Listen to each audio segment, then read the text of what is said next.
श्री रविदास जी महाराज का जीवन प्रसंग प्रारंभ है। कल हमने श्रवण किया था रविदास जी महाराज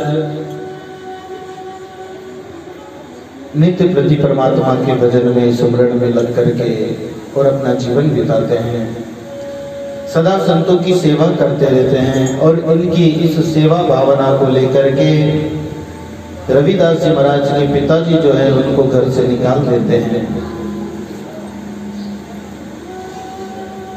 रविदास जी महाराज एक छोटी सी कुटिया बना करके अपनी पत्नी के साथ में वहीं पर अपना कार्य करते हुए भगवान का भजन करते हैं और संतों की सेवा करते हैं।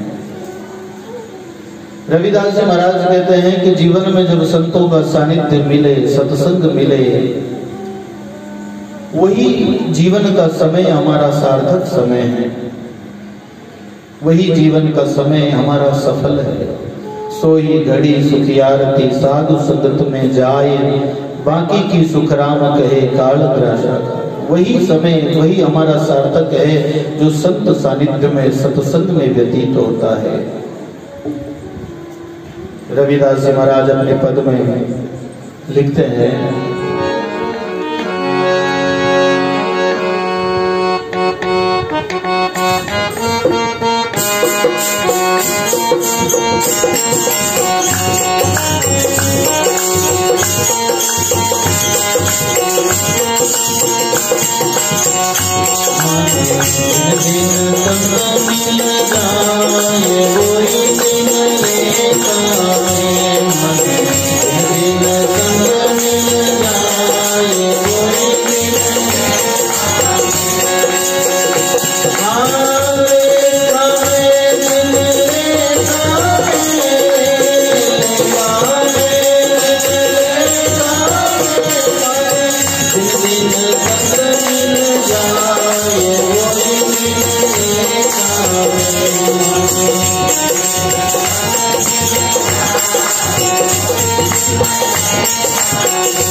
गुरुदेव भगवान रविदास जी महाराज कहते हैं, जिस दिन जीवन में संतों का सानिध्य मिले, सत्संग मिले, संत समागम हो जाए, वही समय हमारा लेखे का है, सार्थक है।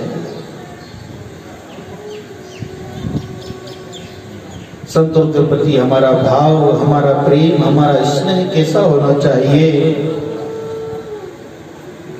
रविदास जी महाराज कहते हैं, जिस प्रकार से परमात्मा के अंदर में हमारा भाव होता है, हम भगवान को जिस प्रकार से मानते हैं, संतों को भी इसी प्रकार से माने, क्योंकि इन दोनों में भेद नहीं है,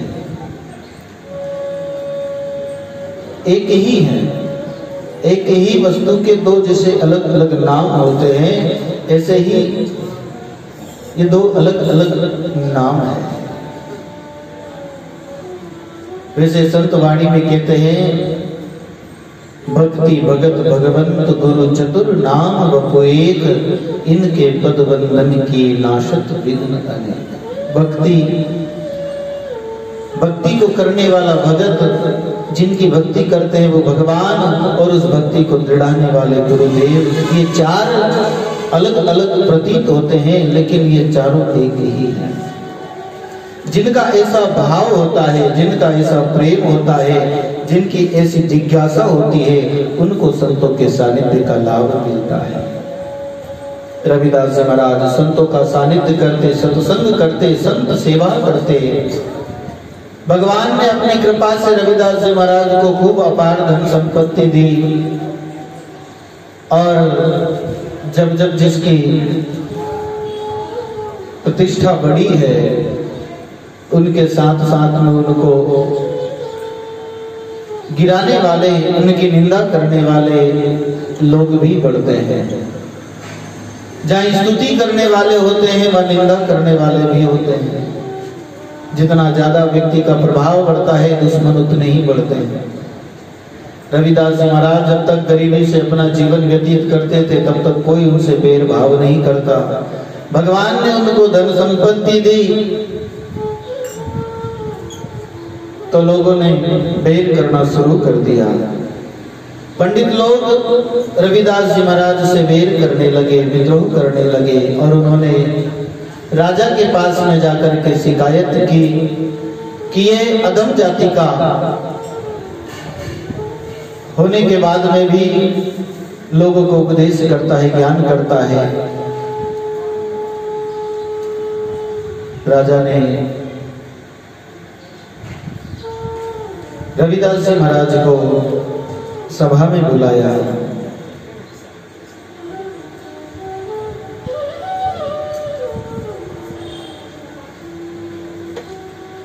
पंडितों ने कहा, महाराज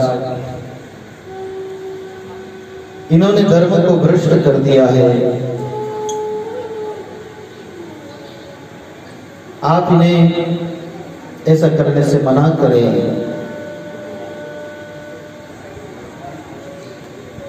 राजा ने श्री रविदास जी महाराज को बुला करके पहले तो बहुत आंखें दिखलाई, डराया, धमकाया।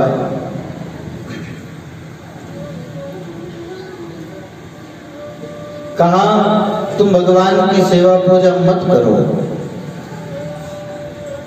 तुम्हारा ये आचरण वेद विरुद्ध है। अब ये वेद शास्त्र किसने लिखे? साहब ब्राह्मणों ने तो लिखे, पंडितों ने लिखे। ये पंडितों ने ही लिखे हैं और उन्होंने इसमें इस प्रकार से लिखा है कि ये इनको पढ़ने के लायक है। वेदों में आता है कि वेद शास्त्र का अध्ययन, वेदों का अध्ययन स्त्री नहीं कर सकती, लेकिन उस वेदों की अधिष्ठात्री देवी ही स्त्री है, फिर वेदों का अध्ययन स्त्री क्यों नहीं कर सकती? वेद माता गायत्री है, ज्ञान की देवी मां सरस्वती है। तो वेदों में इस प्रकार से लिखा है कि वेदों का अध्ययन शूद्र नहीं कर सकते, स्त्री नहीं कर सकती।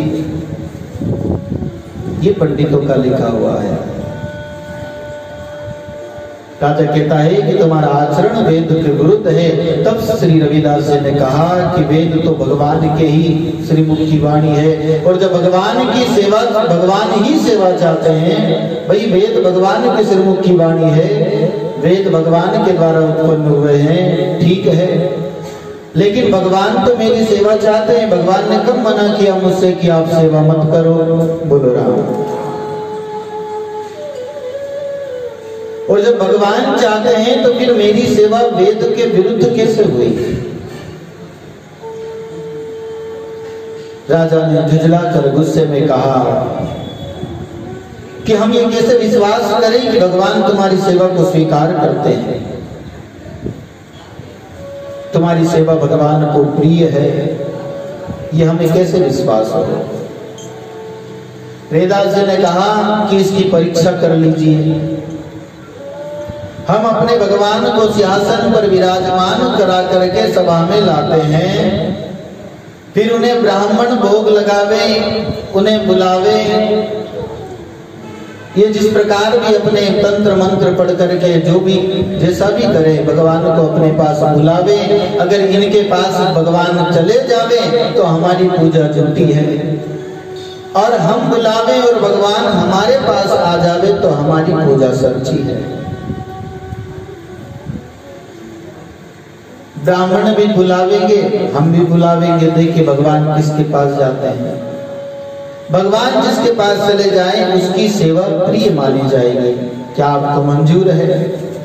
राजा को सुझाव पसंद आया कि बहुत बढ़िया बात है। ब्राह्मणों ने भी श्री रविदास जी के इस प्रस्ताव को समर्थन दिया कि हाँ ठीक है। उन्हें इस बात का अभिमान था कि उत्तम वर्ण ब्राह्मणों को छोड़ करके भगवान हीन वर्ण वाले शूद्र के पास में कदापि नहीं जाएंगे। इधर श्री रविदास जी को यह दृढ़ विश्वास था कि जो भगवान ऋषियों के आश्रम को छोड़ करके निषाद और सबरी के घर गए तो मेरे पास भी आएंगे। सब ऋषि देखते रहे, जब शिवरी के यहाँ गए भगवान तो ऋषि इंतजार करते रह गए, बड़े बड़े आचार्य, बड़े बड़े कर्मकांड में रत। लेकिन भगवान कहाँ गए? जो कोई कर्म कांड नहीं जानती थी, जिसके पास कोई आचार व्यवहार नहीं था, केवल एक भगवान की भक्ति थी, भगवान वहां गए।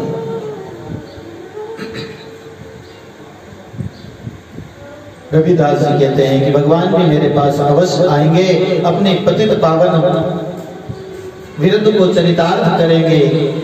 फिर ऐसा ही किया गया, भगवान के सिंहासन को विराजमान किया और पहले ब्राह्मणों को आदेश दिया गया कि वे बुलावे। अब ब्राह्मण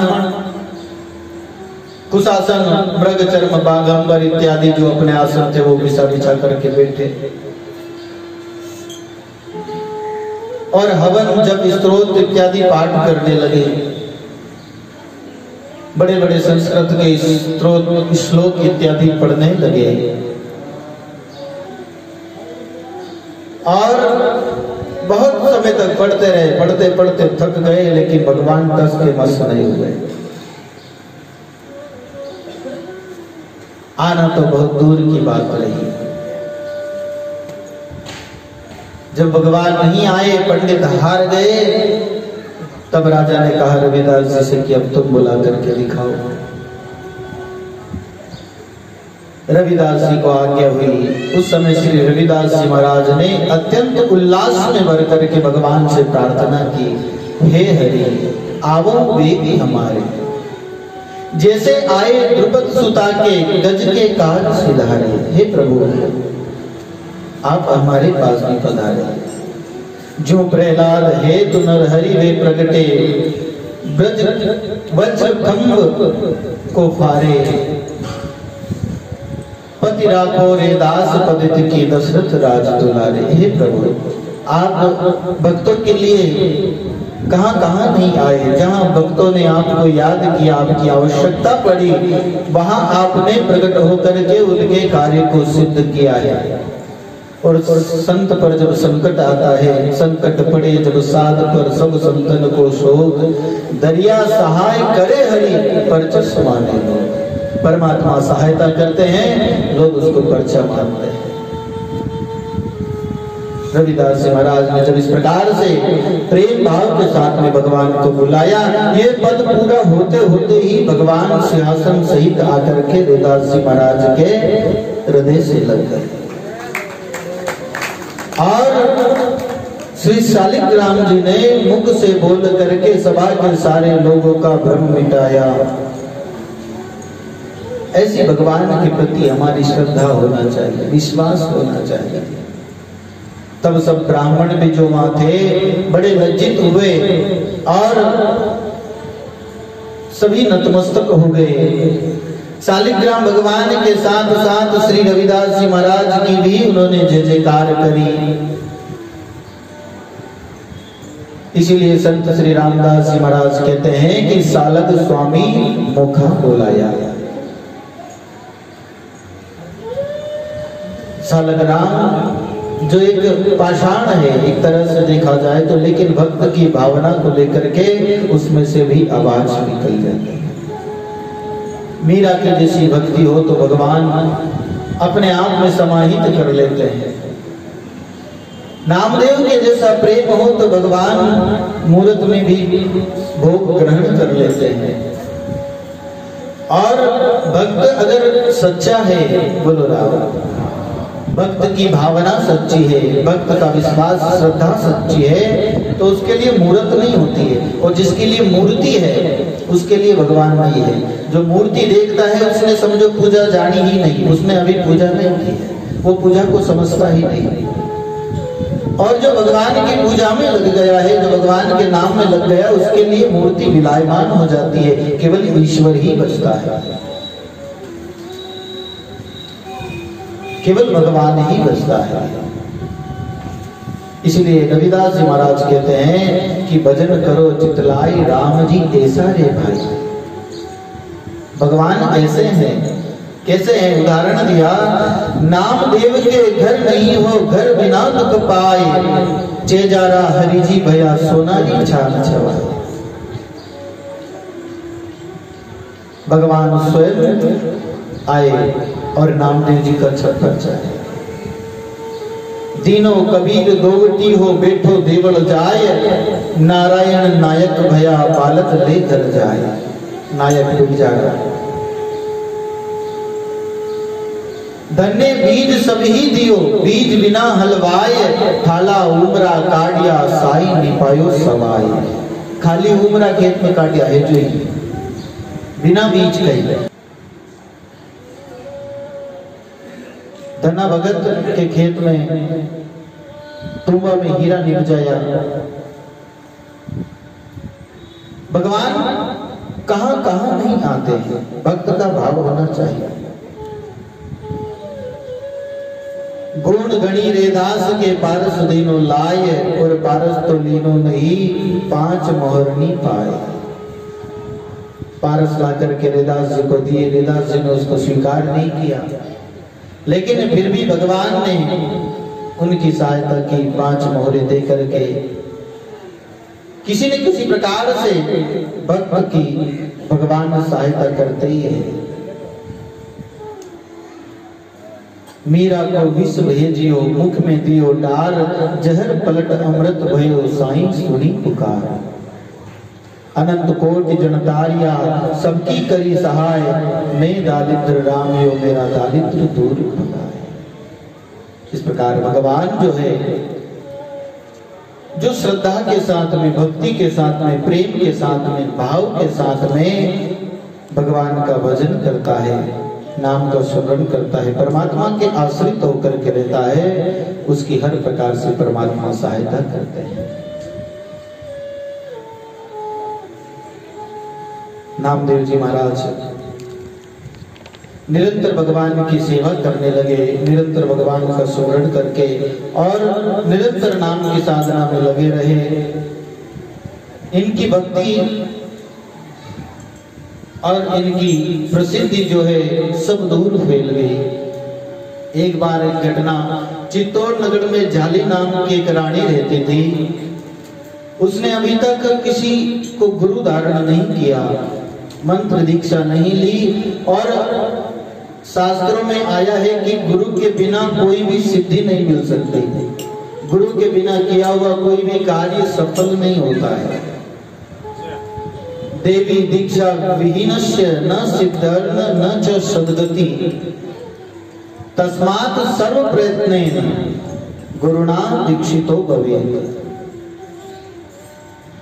देवी दीक्षा विहीनस्य, किसी ने गुरु महाराज के द्वारा मंत्र की दीक्षा नहीं ली है तो न सिद्धिर च सद्गति, न सिद्धि और न सद्गति, न कोई सिद्धि मिलती है और न सद्गति मिलती है। न सिद्धिर न च सद्गति, तस्मात् सर्व प्रयत्नेन गुरुणाम दीक्षितो भवेत्। इसलिए सब प्रकार से प्रयत्न करते हुए सद्गुरु की शरणागति ग्रहण करनी चाहिए। इसलिए झाली रानी को मंत्र दीक्षा प्राप्त करने की बड़ी तीव्रता जागी।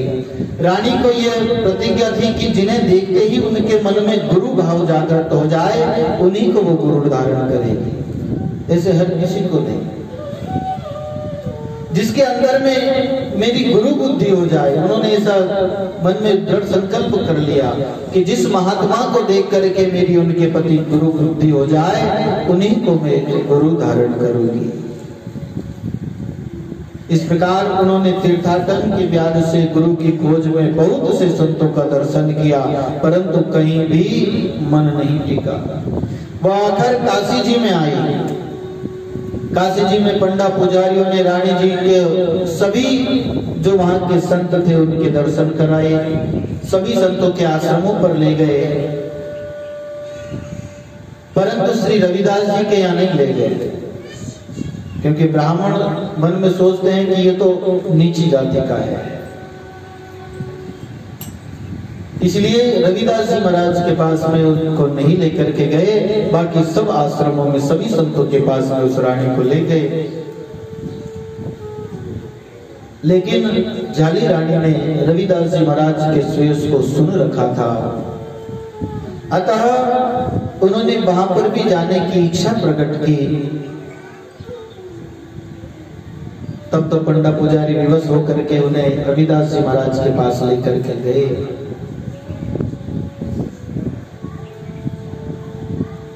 जैसे ही रविदास जी महाराज के उनको दर्शन हुए और उनको देखते ही रानी के हृदय में गुरु भाव जागृत हो गया। उन्होंने उपदेश के लिए प्रार्थना की कि हे प्रभु, हे गुरुदेव, आप मुझे नाम का उपदेश देकर के कृतार्थ करें। संत श्री रैदास जी ने प्रथम तो मना किया, बोले आप ऊंचे कुल में जन्म लिए हो, रानी हो, और मैं छोटी जाति का हूं, इसलिए आप किन्हीं और महात्मा की शरण में चले जाएं। लेकिन झाली रानी ने दृढ़ता के साथ में कहा कि नहीं, मैं आप ही को गुरु धारण करूंगी। तब श्री कबीरदास जी महाराज ने रविदास जी महाराज से कहा कि ये जीव अधिकारी है, इनको उपदेश दो। तब रविदास जी महाराज ने झाली रानी को मंत्र दीक्षा प्रदान की। इस प्रकार से झाली रानी को गुरु महाराज का उपदेश प्राप्त हुआ। राजा के यहाँ जाकर के ब्राह्मणों ने हल्ला मचाया, बोलो राम जी महाराज की। जब रविदास जी महाराज ने रानी को उपदेश दिया तो ब्राह्मणों को और ईर्ष्या होने लगी और राजा के पास में जाकर के उन्होंने फिर शिकायत की कि अब तक तो रैदास जी ठाकुर जी की सेवा ही करते थे और अब तो ये गुरु भी बनने लगे हैं, अब इनका न्याय कीजिए, ये लोगों को उपदेश भी करने लगे हैं। राजा ने कहा कि एक बार तो परीक्षा हो चुकी है, बार बार भगत की परीक्षा लेना ठीक नहीं है। तब ब्राह्मणों ने कहा, महाराज पहली बार उनके ही ठाकुर जी थे, उनके पास चले गए, अपने ठाकुर को बुलाने का होगा कोई उनके पास में जंतर मंतर। अब की बार हमारे ठाकुर जी द्वारा परीक्षा होगी। और इस प्रकार ब्राह्मणों के अति आग्रह पर राजा ने स्वीकृति दे दी। पुनः श्री रविदास जी महाराज को बुलाया गया और परीक्षा हुई। पहले ब्राह्मणों ने वेद मंत्र वाणी पढ़ी, अनेक पाठ किए, अनेक मंत्रों का उच्चारण किया, हवन किया, परंतु ठाकुर जी उनके पास नहीं गए। इसका कारण ब्राह्मणों का जातीय अभिमान था और भक्त के प्रति न्यून बुद्धि होना था। अभिमान किसी का नहीं चलता है, अभिमान जो है भक्ति में बाधक है। सरलता हो, निवृत्ता हो और संतों के प्रति आदर का भाव हो, तब जीवन में भक्ति उदय होती है। अगर हम नाम का सुमरण भी करते हैं और संतों से उपदेश करते हैं तो भी नाम घट में जागृत नहीं होगा, क्योंकि संत वाणी में कहते हैं, राम राम मुख केवल लागो, संता से प्रीत न कोई वे, जब तक रुलियो पच पच जावे, माय उदय नहीं हुई। संतों के साथ में प्रेम हो, संतों का आदर सम्मान हो, संतों के साथ प्रीति हो और परमात्मा के नाम का सुमरण हो, तब जीवन में घटना घटित होती है। ब्राह्मणों के बुलाने पर भगवान नहीं आए, रविदास जी महाराज की बारी आती है और रविदास जी भगवान को बुलाते हैं। रविदास जी भगवान से करुणा करते हैं और रविदास जी महाराज के बुलाने पर भगवान के पास आ जाते हैं। पुनः ब्राह्मणों को नीचा देखना पड़ता है और रविदास जी महाराज की जय जयकार होती है। इस प्रकार रविदास जी महाराज के जीवन में अनेक घटनाएं घटी और भी उनके जीवन का प्रसंग है जो कि कल सत्संग में हम श्रवण करेंगे। बोलिए सतगुरुदेव भगवान की, अनंत कोटि संत महापुरुषों की। राम।